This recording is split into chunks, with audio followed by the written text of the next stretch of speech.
साथियों, defence sector में reforms के लिए भी भारत की आर्म्ड फोर्सेस की सराहना करना चाहता हूं। हमारी सेनाओं ने बीते वर्षों में कई साहसिक निर्णय लिए हैं। सेना द्वारा किए गए जरूरी रिफॉर्म्स का एक उदाहरण अग्निपथ स्कीम भी है।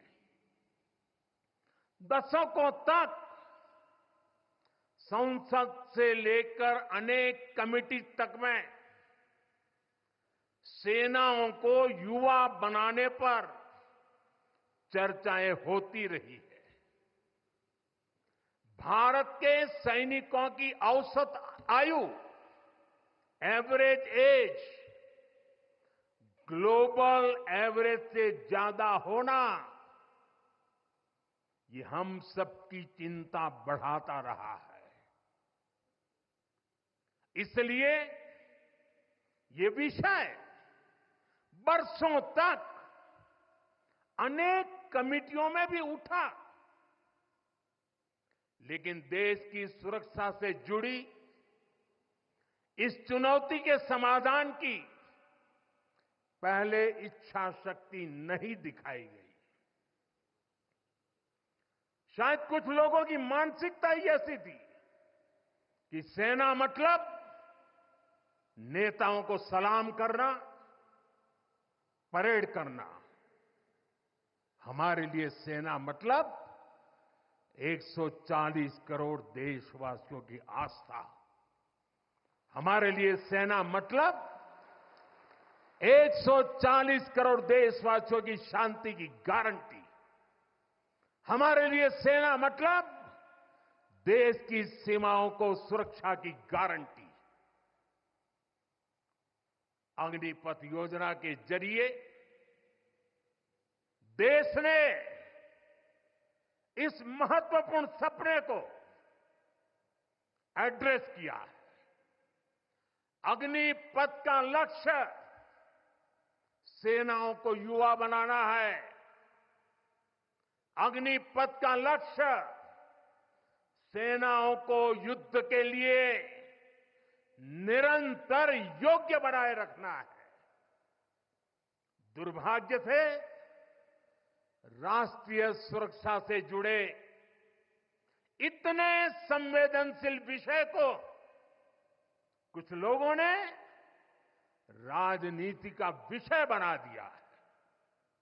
कुछ लोग सेना के इस रिफॉर्म पर भी अपने व्यक्तिगत स्वार्थ में झूठ की राजनीति कर रहे हैं।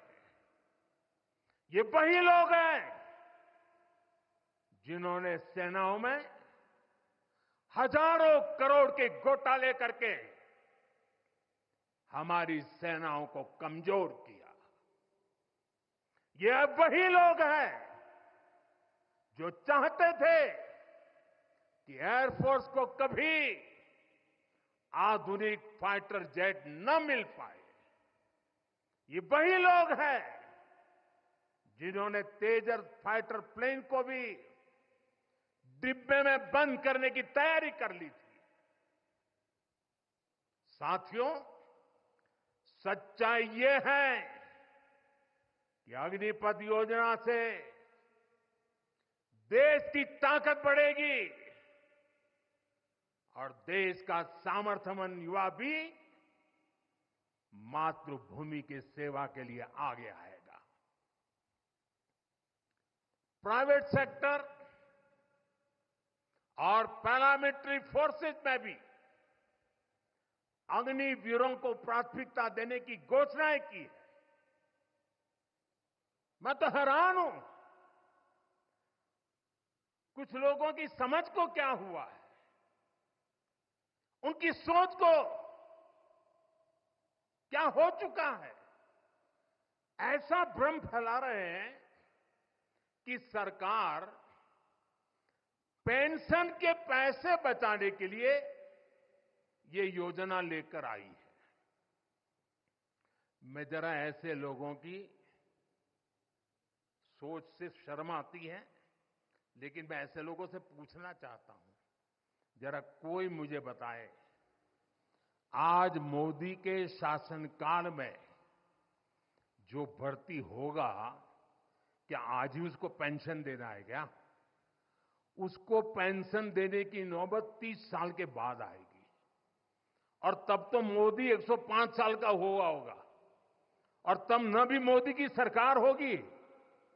क्या मोदी जब 105 साल का होगा, 30 साल के बाद जो पेंशन बचेगा, उसके लिए मोदी ऐसा राजनीतिक है जो आज गाली खाएगा? क्या तर्क दे रहे हैं? लेकिन साथियों, मेरे लिए दल नहीं, देश सर्वोपरि है।